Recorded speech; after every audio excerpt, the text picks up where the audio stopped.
Now we're going to be joined by the lovely Brenda Birungi. And Brenda joins us at incredibly short notice, as we said, due to the fact that Jane Richards has unfortunately been taken ill and couldn't be with us today. So we're sending our best wishes to Jane for a speedy recovery and our condolences to Mr. G for his loss. But Brenda will be reading for us today her essay, Kindness, Hope and Compassion, A Matter of Life and Death. So Brenda, who also goes by the name Lady Unchained, is living proof for building a life after prison. Through poetry, she tells her own personal stories and the stories of those with experience of the criminal justice system. Stories often left untold because of shame, stigma and negative labels. With the support of friends, she was inspired to set up Unchained Poetry, a platform for artists with lived experience. She regularly works with various charities and hosts Unchained Nights in partnership with Arts Admin at Toynbee Stations, which is a night of inspirational storytelling through poetry and music performed by artists with lived experience. And we're thrilled to have you here with us today, Brenda. Over to you. Thank you so much for having me. I do apologise if my phone rings. I didn't have time to warn my prison friends that, I'm going to be on air. So if my phone rings, I'll just answer and say I can't talk. So yeah, thank you for having me. I'm actually honoured and blessed to be here because, after I read my chapter, I guess that will make more sense. But a lot of people can't be here because they're in jail or they've died while doing a sentence that maybe they shouldn't have even been doing in the first place. So I am basically kind of trying to be that voice for all those people still in the system and those that have gone before us. So yeah, I'll read my chapter. I'll just put my glasses on. Thank you, Brenda. Okay. Kindness, hope and compassion, a matter of life and death for those in prison.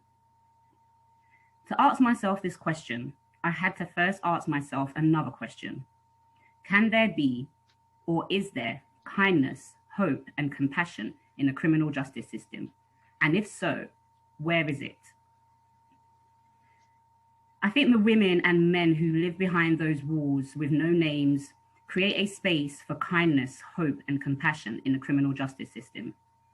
The hearts that can only love from afar, the eyes that see things no one else wants to see, the souls of broken promises, unheard screams, and secret tears that can only be felt or relived from behind those walls. When I first arrived in prison, I was afraid of everyone, especially those who seemed too kind. How could I fear kindness? I knew from TV shows, fake news, and articles that in prison, kindness comes at a cost. I feared what I would have to do to repay that kindness. What I found was that most women just want to be heard and seen. The older women naturally take on the mothering role for the younger women. I was only 21 years old when I was sent to prison. I'm not going to lie to you and say everyone is nice to you from the very start. But once one person brings you in, everyone else starts to be drawn to you. After I got over my fear of being in prison and stopped hating myself and messing up my life, I started to have compassion for myself and the many women I had now become friends with. I started to be more understanding of other people's pain and suffering, something that I once thought I would never understand. All these feelings and emotions made me question life after prison, and if any of us would ever get the chance to live it. That's when hope for the future was born deep within me. That hope came from the women I met in prison, the friends I had made there that had been released and not returned, and the ones who had managed to find work and would write to me about how they did it. But the women who gave me the most hope were the women who still lived with me in prison, the women who couldn't see their children, but still checked on me, but still checked on other women to make sure they were okay. The ones whose appeals had been turned down, but still pushed me to have faith. The women who, after living in the UK, made one mistake that landed them in prison, which resulted to them being served deportation papers. but somehow still found the strength to support others going through it. The men and women who live behind those walls with no name mostly take on the role for kindness, hope, and compassion in the criminal justice system. However, I think every single person who walks through those gates should take on that role. Prison staff, volunteers, outside organizations, everyone. In fact, I think before they are allowed to work behind those gates, they should prove how they meet those qualities. After all, as inmates, before we can be released, we have to prove or display how we have changed our ways of thinking. Therefore, I think anyone working within the criminal justice system should show they deserve to work with us, because working within the criminal justice system for those with those qualities can be rewarding. It's simple, really. Let's solve this problem. You are a prison officer, and it's time for bang up. One inmate is refusing to go behind their door. She says she just needs to make a phone call. She seems very distressed, tearing up, and is starting to shout. What do you do? 1, lock her up behind her door first to teach her a lesson. 2, tell her to quickly try and go and make the phone call as you lock up everyone else. Some officers may say, if they allow that inmate to make that call, it would make them look weak to other inmates. I say, it would make them look like they have a heart. I repaid every officer who showed me kindness with respect. Inmates share information just like officers do. What if I told you that if you say no to that lady and lock her up first to teach her a lesson, it could be the last lesson she will learn, because she may not be alive for the next roll check. If you allow her to make that call, you may just be saving her life and giving her hope in at least one officer. So what is the role for kindness, hope, and compassion in the criminal justice system? I say it's a matter of life or death. Thank you. That's amazing. Well done, Brenda. You managed to get through without being overwhelmed. Well done. That's amazing. I know it was always going to be a challenge, but you got there. A couple of deep breaths, my love. Thank you. That was just amazing. It always gives me goosebumps whenever I hear your words, Brenda, because you just speak your truth so with such strength and such poise and elegance. It's just beautiful. Thank you so much, and thank you for allowing me to even, giving me the kind of space to write that. I think it's very funny that none of this stuff that I do now would have ever really happened if, I didn't kind of believe in myself and then meet people, organizations that actually believed in, what I was saying, life after prison. Can we have life? It was a question, and it had been a question for a long time until I started to actually fully live my life after prison. So I'm honored to be able to kind of share that and write. Yeah, and we're totally honored to have you. And, those words, belief and hope, that you talk about there, it's our experience when we work with people in prison, and it's clearly Mr. G's experience too. So I've got a few questions for you, Brenda, if you're ready. Yeah. I wanted to just start with what the most important thing was that you wanted us to know from your story in writing that chapter for us. What was the resounding thing? I think, like I said at the beginning, for me, it's the fact that people are dying in prison.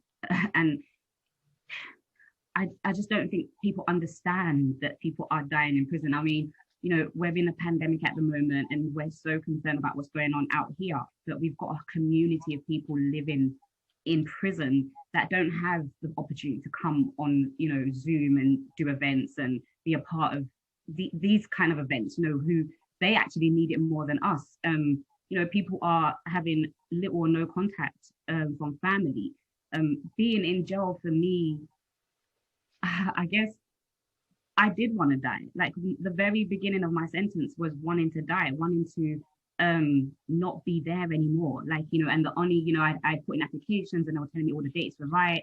And I just didn't understand. It just seemed so far away. And so I kind of really just wanting to die, because the only way I could see myself being free from prison was through death. You know, you can't understand that before that I wasn't absolutely happy, but I was living, and I really didn't think of, okay, I'm going to die tomorrow, let me just try and kill myself. You know, you got to understand something happens in prison when you're behind those walls, that even a sane person, even somebody that thought, oh God, I can do this when I'm older and go to university, even that person put behind those walls can be pushed to the point of life does not make sense anymore. You know, and that is what I needed people to understand, that those walls kill, you know, every day. You know, we've got people committing suicide, we've got people getting sick right now, you know, in and out of hospital, but because they're in prison, they can't get the healthcare that they need. So small things can kill you. And that is the main thing that I wanted people to understand, that people are dying behind those walls.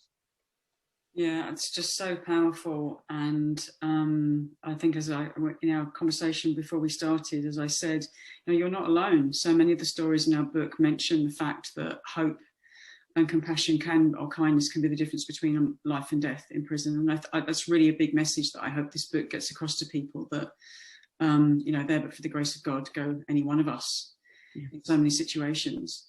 And, you know, you've talked a lot about how the experience was in prison. And I wonder, can you say a bit about how your life experiences have shaped you? You know, the person that you were, the person that was in prison, the person you are now. So I guess prison for me, I guess writing poetry was something I started doing in jail. I didn't write it with the intention to write poetry.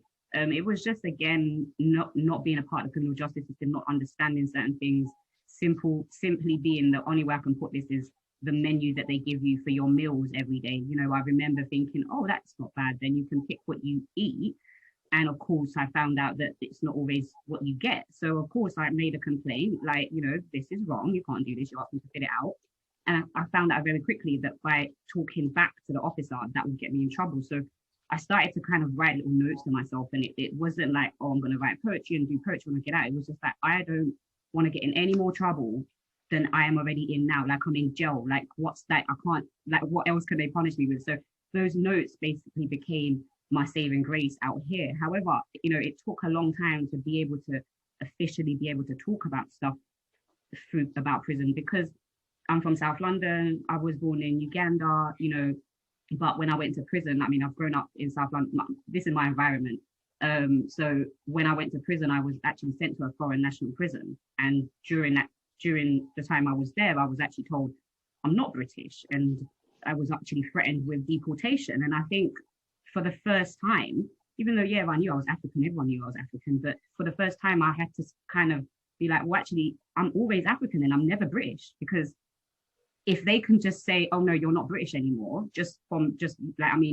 I left Holloway, I was British. I went to Lincolnshire, I was all of a sudden not British. So it didn't make sense to me. So for me, having to fight that time, going on hunger strike just to get out of there, you know, I kind of experienced things that I think my white counterpart will never experience. A British girl can go to jail and she will not get sent to a foreign national prison unless she wants to be there because it's closer to family. She will not have to go through those experiences. As a Black woman, I went through so many things that I think only the prison system would have shown me that. So the anger in me, I could have come out of jail and been like, I hate British people, I hate the British public, they don't like me, you know, but instead I was actually, the British people need to know what they're actually doing to British people because I'm a British woman, you know. So for me, it was actually no one else is going to tell the story but me. So I guess I found new confidence because I was forced to kind of identify differently instead of just a South London girl that, you know, grew up in Woolwich or whatever. Like, I had to identify as a whole new person. And I think people need to understand that you go to jail as one person. While you're on bail, you become a whole new person. And then you get sentenced and then you go to jail and then you're a whole nother person. And then you come out and then it's like 500 people, you know. So for me, I've had to balance being Brenda, the girl they sent to jail, and being Lady Unchained. And literally I say there's always a battle because Brenda's always getting angry, like, you know, why are they still trying to deport people? Windrush, what's going on? But Lady Unchained's like, how are you going to put this in a positive way? How are you going to tell this story? You know, but Brenda's still angry. And for me, I guess I found the strength to be able to talk to therapists outside after jail because I thought, you know what, there's some stuff going on that prison didn't help me. All it did was make me see how angry I can get. And so, yeah, I had to do that for myself and, yeah, start writing poetry and sharing my poetry, and I think that's the only way I can share my prison experience through poetry. Amazing. I mean, there's so much in there. I mean, first of all, you identify this coping strategy of writing things down because you realize you don't want to get into any more trouble. You know, and immediately, like, the facilitator in me goes, oh, amazing coping strategy. You know, I wonder who else uses that. Gosh, is that what all poets do? You know, and that's one of the first things I think. And then, you know, there's I wanted to bring this up actually, the identity, where, you know, you and you so eloquently put this, you know, about being British, and then actually, well, hang on a minute, I'm black and I'm now not British. What?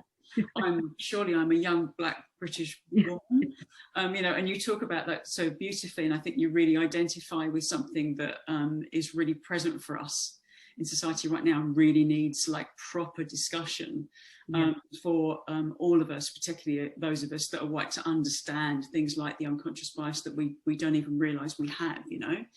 And I love the fact that you've talked about Lady Unchained and Brenda, because I often wonder about that, about, you know, how does Brenda kind of like... Yeah, it's two totally different people, I would say. I say it's a battle between just trying to not be still, because obviously I'm still angry at the fact that people are still getting sent to jail. I'm angry at the fact that they're even thinking about opening 500 new prisons for women. You know, I'm angry about the bill. I'm angry about a lot of things, but Lady Unchained has to calm Brenda down a little bit. And it's been crazy in the lockdown, because we went into lockdown and I was like, okay, so where's Lady Unchained? It was like, Brenda's like, well, she's over, don't worry about her. We're free now. We just be angry now. You're locked up again. Look, they put you back in jail. You ain't committed a crime. You know, so there's that battle. And I think a lot of people with lived experience have that battle, especially if you've been sent out to the public and you've got no job. You was a drug dealer before. Guess what? All your friends are still drug dealers. So guess what? That's the only opportunity you're given. You know, so you're fighting it because part of you's like, I was in jail. I don't want to be there. I can't. If I do this, I'll get caught. I'll go back. I'll get recalled. But everything else, the other part of you that knows how to survive that way is going to be like, oh, just do it better this time. Because if I'm honest, I learned a lot about crime in prison. I found this with it's like the university of crime. If I wanted to be a topper criminal, I could have come out and just had all the contacts I needed, because they just introduced me to so many people that was like, you do it this way, you don't do it like that. So that's all I learned. I didn't learn how to not be a criminal. I learned how to not get caught, really. So yeah, that's something. And I think we often, you know, again, we often hear that story, and that's why our system so desperately needs change. I think what I'm really getting from you is that Lady Unchained is kind of the compassionate, kind one who calms down Brenda. 100%. I think, you know, we all need a Lady Unchained or a gentleman unchained within us. And that's how, you know, so many people manage, as we know, with their coping strategies. And I'm wondering, what's the most positive thing that's come from this experience, relating this to hope, kindness, compassion within the system? Do you know what? This is actually kind of hilarious, because I say to people all the time, it's always interesting when people know what I do. I'm like, oh, hello, hi. Like, it's a bit like, oh, okay, they actually know what I'm doing. But I always say I'm famous in prison. Like, everyone in jail, you know, inmates, they know who I am. And what the positive thing that's come from my experience is being able to give that back, being able to kind of, I guess, draw the map of what happens when you come out of jail. I don't tell people it's easy, because I have been arrested twice after coming out of jail, and that was the anger, the Brenda, still angry Brenda, had not found Lady Unchained, they had not connected. So the anger was there. You know, I'd get close to getting a job and then I would not get it because something about my conviction wasn't seen earlier. And then I'll just go out and drink and get angry because I'm like, I'm trying really hard. But what happened for me is that once I found people like National Prison Radio, you know, I have been saying I want to show that people don't want to go back to jail. The news kept telling me it was like, you want to go back to jail, Brenda, don't you? And that's what I kept seeing. And I was like, there has to be more to this. There has to be people that don't want this. And when I started to share my work on National Prison Radio and them kind of opening doors for me, introducing me to other people, meeting people at Sound Delivery, Safe Ground, you know, I became a little bit more confident and understanding that there's more people that want to prove this. And I have the story. So if I work with them, I can do that. So I think the most important thing for me is during the lockdown, when we first went into lockdown, like I said, I didn't know what I was going to do, but National Prison Radio asked me if I wanted to host a new show or a show that was already there. And I just took it as an opportunity. And I said, how long is it? Like, what are we doing? And it's every week I host this show. And what I found was it was an instrumental show. We listened to music, and I said, well, there's no education. There's nothing happening in prison. And I took that opportunity to talk to the listeners. And I said, guys, let's write together. Let's create something. And I mean, the response, the feedback, positive messages. Brenda, thank you so much in this crazy time looking out for us. That's what's positive. The fact that people can see who I am, know that I came from the place that they're in or came from the place that they have come from. And now I am showing them, this is what you do. This is who you connect with.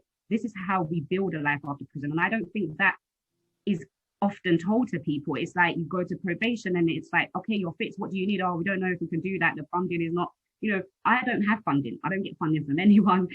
I just work and I work and I work. And in my work, I give back to my artists, to the people that I come across that might need my help, or just a phone call to say, I need to apply for this. Do you need help going to the job center? Do you need help disclosing? Because I did not disclose my conviction for about 6 months to the job center.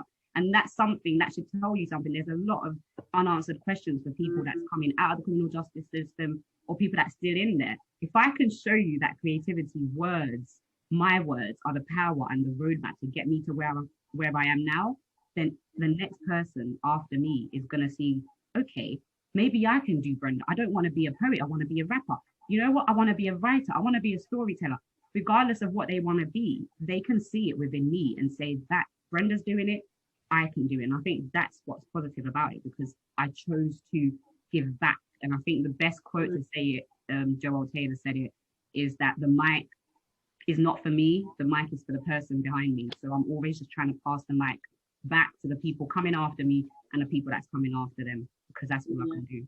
Yeah, no, definitely. That sounds absolutely spot on. I mean, Brenda, I could probably talk to you all day, but we've got time for just one more question, and then I'm going to hand back to Iman, and we've got like a panel, and we're going to look to see if we've got any questions from our audience. But my final one, with compassion, kindness, and hope as our context, if you could give advice to your younger self, what would it be? Take more notice about the things around you, because I think maybe if I was more aware of prisons, I mean, I used to walk past Holloway as a young kid, not even recognizing that women live there. So maybe take more notice of things around yourself. And also, you're probably going to still face a dark path. I strongly believe that my criminal conviction, regardless of what it was, regardless of how long I got, as much as angry as I am about it, I think it was meant to happen. I think the universe knew that, if I continue to still, because I had a lot of pain before I went to jail, and I think that people need to know that women go through a lot and we just carry on. And so I had a lot of pain, and I think that if that pain weren't kind of expressed through that way, I think it could have been expressed in a more deeper way, more violent way, and I think I would probably still be sitting in jail right now. But so I would say, you're going to see dark, you're going to see a dark tunnel, and you are going to be your light. Don't look for anybody else. Don't, try to follow anybody else. You are your light, and you're the only one that's going to save you. So yeah, don't give up on yourself, really. Just believe in the 11-year-old you that had that faith, that prayed and joined the choir, and promised God that they wouldn't go clubbing and then go to church, that you believe in her, because she is very, very, very, very wise. She's wise. Very. Yeah, that's beautiful. Let's hope there's lots of 11-year-olds listening who get that message, or mum gives them that message. I mean, that's just such a beautiful thing, and again links so neatly to a lot of the feedback that we get with young people, is that it's the belief and the confidence that inspires them to be able to be their best self, because it's there. They're just struggling to find it because of the pain that they're feeling. You just need to find it, and that's why creativity is amazing, because you tap into a thing and someone else hears it and they're like, "That's really good," and you're like, "Nah," because you're not used to hearing compliments, you're not used to being praised, so used to being appreciated. Yeah, and that's what I was trying to get in the book, like kindness. Like I was scared of people that showed me kindness in jail, because I was like, no, what do you want from me? And that's literally what it is when you get out. Someone's trying to be nice, but you're like, I don't know, man. What's this going to cost? Guys? Yeah, I hear that. So, Brenda, I'm going to hand back to Iman, but just to say also, Brenda's essay is part of a new podcast series that we have that's a audio companion to the book that's been produced by Prison Radio Association. So do feel free to look up the podcast, Humane Justice, and listen to it wherever you hear your podcasts. So thank you, Brenda. Stay with us because I'm sure we've got more for you to contribute. And back to Iman. Thanks. I've always wanted to say, listen to the podcast wherever you get your podcasts. But just to thank you from me as well, Brenda. I think Lisa and I are not alone in being moved by your piece. There are a number of comments in the chat box from the audience sharing their appreciation with you. So have a look at them if you get a chance.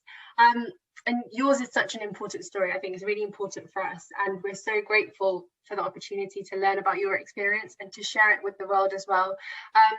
And I think this book is so full of people sharing experiences like Brenda's, and the golden thread that we found actually running through all of them is that kindness, hope and compassion are life-changing. And I think if there's one message we want people to take from this book, it's that. So we've just got enough time for some questions and a bit more interaction between us and the audience. So if you have any questions for Brenda or Lisa and I, please share them with us in the chat box. We're also getting questions on social media. The hashtag again is #Humane Justice. So let's have a look at what's shared in the chat box. I can see a question from Sadie Doyle for Brenda. So it says, hi Brenda, in your experience, was there good, if any, mental health help within prison? Not just for people who need medication, but for anybody and everybody who needs it. Also, I would like to say that you are absolutely brave and inspirational. Oh, thank you so much. Thank you. I get really nervous. Like now I'm gonna okay. Do you know what? Like positive experience with mental health and healthcare. I would like to say yeah, but if I'm honest, I didn't see it. I mean, the first time I saw a therapist, she tried to get me to talk. I refused. And for a good 2 weeks, we went back and forth, me just looking at her, her looking at me. And I finally decided that I would talk to her. And I just broke down. I kind of vomited all my life story. And after that, she said, thank you so much for sharing. I just have to let you know that I will be leaving. So I'm going to do a handover. And I looked at her and thought, I said to her, you knew you was going to leave and you sat here for 2 weeks and let me kind of like start to trust you, because that 2 weeks I was trying to get to know her. Like I was trying to see who she really was. And then I'd done that. And it just, so I did not go back to therapy. And then when it comes to healthcare, I've said this a lot, like there's a lot of people that are in prison right now. And there's only one healthcare advisor that actually really cares. Like that one that's like, yes, I'm going to do everything for you. So people will know that. And what they will do is they will stay in their cell. I mean, I stayed in my cell a good 2-3 days where I was ill and I knew I was ill, and I would go down and tell them, just look in the file, please, just give me some antibiotics. I just know if you give them to me. And they wouldn't. And I remember that particular nurse in Downview, she came to the cell and was like, did they give you antibiotics? I said, no, I'm dying. And she was like, come, you've got to see the doctor, you know. So I think there is some like that are really like kind of, they're there to do what they need to do. But there's some that, again, you know, we're human beings. Like when you're not having a good day, unfortunately, sometimes you take it out on people that you shouldn't. But I feel like that's why I said everyone that works in behind those walls should show that. You should know how to treat, you know, you're going into a place where people are hurting. You need to like forget everything else that's happened to you personally, because now you are here to give time and dedication to these people. So yeah, a few of them, but I think it could be better. A really important point actually, and something that has come up again and again in the book, is the importance of relationships and how actually it's individuals who make all the difference. Do we have any other questions? I'm also looking at social media to look for any. So we have one question here, which is, what was your first experience of compassion in the criminal justice system? Or is there like an example of compassion that really stands out to you? To be honest, I had in Downview, there was one officer, Officer Dean. I'll never forget his name. I've tried to find him, you know, I tried to find a lot of the officers that were really nice to me, because I just kind of want to show them, look what I'm doing now. But yeah, Officer Dean was probably about the same age as me. I was 21 when I went to jail, maybe a year older than me. And he was very quiet, and I feel like a lot of girls used to take the piss, like when he says bang up, they'll be like, oh, shut up. And I would kind of be like, come on guys, he's the only nice officer we have. And then he would try to lock me up first. I'm like, don't do that, Dean, I'm helping you. But what happened was, when I was waiting for my rottle, they had said I can get it, and then on the day I was meant to go, they wouldn't let me go. And I remember Officer Dean kind of back and forth on the phone, ringing up like, what are you doing? She's meant to be out, her family are waiting for her, you know, and he really like kind of went in above and beyond. And then when he came back just before we got locked up for lunch, he said to me, Brenda, I'm not going to lie to you, they've blocked my call. I can't call the office no more. But what I'm going to do is I'm going to unlock you first. I need you to just sprint to the governors and just talk to them. And that's exactly what I did. He opened the door. I sprint to the governors, and it was just a simple kind of like information that was not correct, which happens a lot. And they cleared it, and I ran back to him. I said, Dean, I'm going home. And, you know, we just like, I wanted to hug him. I really couldn't, like, obviously he's an officer. I really wanted to hug him, but it was that point that you could see his happiness for me. And I could see that he really, really helped me. And I think from that point with him, it was always like respect for him, you know. And there's a lot of officers that I found kind of just saw my story and saw my crime and, you know, actually said, I would do that. If that was me, I would do it. And they kind of had a bit more compassion for me, because it was like, you know, what can I say to you? Like, it's not like you're like a drug lord and you've been doing this crime forever. They kind of felt it for me. I think the only time I felt officers didn't care for me was when I was in the Foreign National Prison, because they didn't care for me at all, you know. So I think once you meet officers that, you know, Downview especially, and shout out to Downview staff, I remember girls saying, you're sucking up to all the officers. No, I'm just being polite because they're being polite, and that's just what it is. If you're polite to me, I'm polite to you, and this happens in the real world. I don't see why it should be different in prison. So much. We had a follow-up question actually, which was, do you really think that if officers understood shame and how it plays out in behaviours, it would make a difference for kindness and empathy? Great question. I think they really need to understand it. If I'm honest with you, I've gone back to Downview and done 2 workshops, and I'll say this because I think it needs to be said. I led an amazing workshop in Downview. It was the first time I'd gone back after, you know, 10 years from being released there, and so it was emotional for me, but it meant a lot. And then I was also invited for another event which happened straight after my workshop, and I was told I might be able to walk through the wings and see my old cell, and it was all like, oh my god.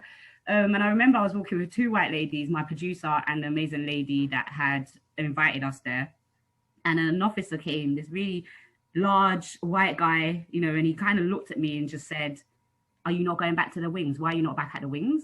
And I looked at him, and, you know, the white ladies went red. They're looking at him like, what are you doing? This is Lady Unchained. And I realized, oh, he thinks I'm an inmate. And I said, oh my gosh. I said, I didn't used to live here though, but I'm not an inmate no more. And he went red. He never apologized. He never like said, oh, sorry, misunderstand. He just kind of looked away and then carried on. I could have been Brenda. I could have been like, well, you're an idiot. Why would you? I've just, you know, but I looked at him and I just said, well, thank you for thinking that. But there needs to be an understanding for officers that there is life after prison. People can go to jail and come back to help other people. And if they don't see people like me in real life, they're only going to assume that people like me are only seen in prison. So that needs to change. Yeah. Thank you so much. We have space for just one more question before we open up to the audience. We will be asking you questions now, audience, just after this one for Brenda, which is from social media. It's, what's the impact of telling your story now, and what do you do to maintain your resilience? So I've been working myself up this whole time as I've been on this show to see if this event, to see if I can actually go on Instagram later and try and read my chapter out, just because I feel like a lot of people need to hear these stories. The impact now is amazing. I mean, I still get a few kind of weird stuff like, oh, why do you not work with these people? Why do you work with these people? But again, I think it's just that some people need to understand what you do. They need to see that, you know, for me, when people say, oh, what do you class as success? Or, you know, how do you know you're successful? I think for me, it depends on the artists that I manage, the artists that I work with, the women that I see in women's centers. You know, if they can go on and put on a performance, if they can go on and write books and poetry, and, you know, for me, that is success. And that's the impact that I want. I want more people to realize that regardless of these labels, regardless of the shame, regardless of like how people just kind of like don't really want to open their eyes and their minds to you, we have to sometimes you have to force people to see it. And I'm that force. I'm that person that's like, you're going to talk about me. And I'm going to be like, okay. And I'm going to go to my therapist. And I'm going to tell her that you talked about me, you know, like, and then we're going to laugh. And then I'm going to be like, okay, cool. What are we doing next? You know, so I'm kind of putting myself there in a way that it is hard because it kind of feels like I've set a really high level of kind of like what it looks like to be an ex-offender, but I'm always honest in regards to mentally, there's so much things I'm still going through. There's so much things I'm starting to understand and learn about myself, but I have to go through them, and I have to be able to do that because somebody else needs to see it. Somebody else needs to know that this is what happens. And Brenda's not all Lady Unchained every day. I'm Brenda sometimes. I don't even want to see people, like, and that's the truth. But it's just, I guess for me, it's the impact is just making sure that other people know that you can do this. You can build yourself a life through creativity, through words. I went to jail. I never believed that I would do something like this or anything like this, really. I just wanted to be a youth worker and tell the young people, don't go to jail. You can go to jail, like it's serious. Because I never got that. I never had the jail, like kind of pushed into my head. So it was just like, people, them bad people go to jail, like they all deserve it. They're criminals. And then I had to face it. So I think for me, it's kind of showing people that anybody can go to jail, because I went to school and all the education stuff in prison was kind of beneath me. They kind of looked at me and was like, but you've actually studied, right? And I was like, well, I had plans to go to university. How was I going to go? Like, get there by dreaming, So I think it's just, I have to do everything I'm doing so more people know that it's possible. It's amazing and it happens. It's sad that we have to go through this. And for me now, I'm trying to focus on young people that are kind of in the eyes of the criminal justice system, challenging. That's who I want to work with. I want to work with those people so that they can see me and I can tell them jail is crap and it's not a joke, but I don't want you to go there. So let's start writing out these emotions that you have that can help you get to jail. Let's deal with them now, okay? And let's understand why you're angry. Let's understand where you need to go for that support. Do you need to talk to me on a weekly basis? What do you need so you don't go to jail? And that's what my aim is now, so that I can stop people from going to jail. Of course, working with people in prison is amazing, but I want to be able to prevent it instead of working with them after they've come out. Thank you, Brenda. I'm just going to remove Spotlight View and my laptop has crashed.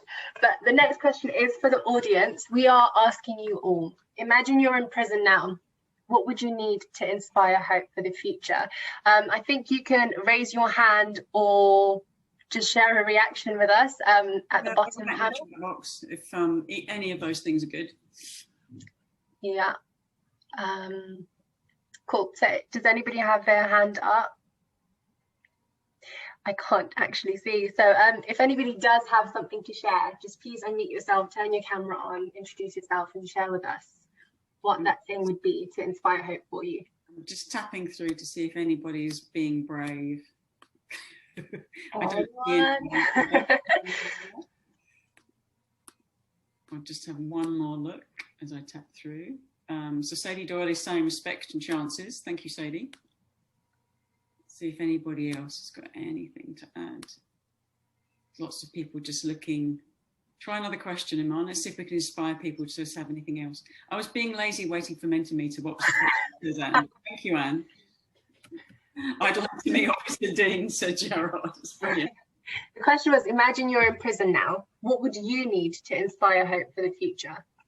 And Nina's just said, someone believing you or seeing your potential, which I 100% agree with. Penny Parker, real meaningful and trusting relationships. Absolutely. It's emotional and relational health, so important. Someone to trust. Thank you, Anne.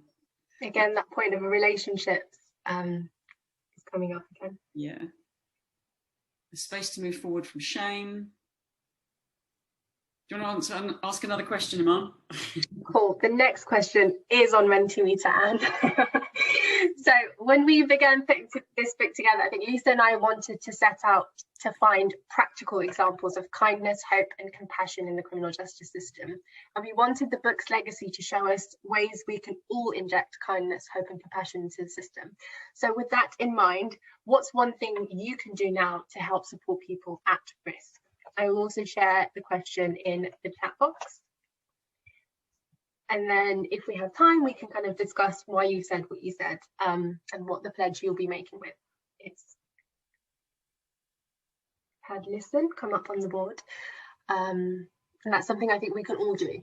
We can listen to the voices of those who have experience with the criminal justice system to find out what they need, what's working, what's not working. And that's something that really came across in the book.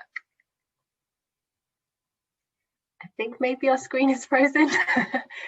Not judge. Again, really important. We've also had something in the chat box from Sadie, which says work placements should be paid correctly instead of paying pence. Opportunities to get work after prison. So there's hope for the future, and free phones to keep in contact with the family. I think that's an answer to the previous question. Margaret has said patience, tolerance, understanding, listening, and giving hope for plans for the future. We've also had a few more responses. So being compassionate and looking beyond behaviour to understand pain. I think that's something we all know very well at Khulisa. Helping people to know their true identity and believe in who they truly are. Preventative measures, listening again, signposting, campaigning for alternatives to the criminal justice system. I think everybody in the Monument Fellowship does that, and something that we can all do. Everything comes back to relationships and treating people as individuals. Reflect the evidence on trauma and criminalisation in my work at all times with those in position of influence. We've got give them a role in the community. So I'm just going to pick one of these answers, and then sorry to put the person on the spot. If you could kind of give us a bit more about why you said what you said. We've got reflect the evidence on, it's disappeared. So we've got campaign for alternatives to the criminal justice system. If anybody, whoever said that, do you want to share with us how you could campaign for that, and what could we do to kind of join you in that? If you're not shy. And if you are shy, that's absolutely fine. I realise it's 10 to 4, so maybe we should just do our last Mentimeter that we have, and also just talk a little bit about next year's question. I've just shared the link to the Mentimeter in the chat box. And again, it's a repeat of the question we asked at the start. So now when you think of the criminal justice system, what are the first words that come to mind? Let's just see if we've got anything different from when we started.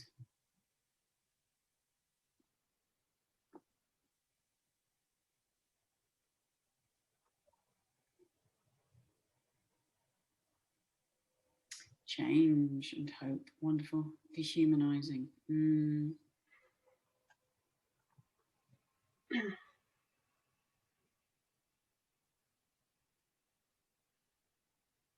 Margaret's just put into the chat box, makes a difficult life worse, which, yeah, sadly, does seem to be, unfortunately, very often the case. I think what's interesting to see this time is we're having more positive words, be bigger compared to before. Yeah, it's lovely to see that hope and change has been an inspiration for people today. I'm delighted about that, and people with potential. And yet, of course, there's still despair and hopelessness and damage. Yeah, all of that still exists. Oh, thank you, Gerard. That's really kind. Gerard's just said, really interested to see the change from the first word cloud. It shows how inspiring this event has been. That's really kind. Thanks, Gerard. Totally a reflection on Brenda and Mr. G, obviously. So on that basis, I think it's worth us just also mentioning the next year's question. Obviously, next year, the 5th year, is the final year for us with the book. So, Iman, can I leave you? Yes. So next year's, as Lisa said, is the 5th and final book in the series, and it will be curated by our colleagues at Diagramma UK. I think David from Diagramma is on this call at the moment, and Diagramma are now inviting responses to the question, which is, what could fair justice mean for children and young people? Diagramma want to hear from professionals, volunteers and families working to support children and young people. They also want to hear from researchers and academics, policymakers and influencers, as well as, of course, young people with lived experience about what fair justice means to them. So on the screen, you can see how to contact Diagramma if you'd like to contribute. And as for this year's book, as Lisa said earlier, we do have a 6-part podcast series with national Prison Radio Association. Episode 2 featuring Tanjit Dosanjh OBE will be launching tomorrow. You can subscribe, listen and rate the series by searching Humane Justice on Apple and Spotify or wherever you get your podcasts. I think all that's really left for me to say is thank you to Mark, to Mr. G and Brenda for their contributions today, and to everyone who's here and everyone who helped us bring this book to life. We'd also like to leave you with kind of your pledges about what you can do right now to help young people and people at risk of entering the criminal justice system. So do think about your pledge this afternoon. We can all do our bit to make the criminal justice system a kinder and more compassionate system. So thank you so much for joining us, everybody. Thank you, everyone. And if you haven't read the book and you want to, please go to our website, download the book now, order a copy. Spread the word. And we look forward to seeing you all again at some point soon. And thanks so much for joining us.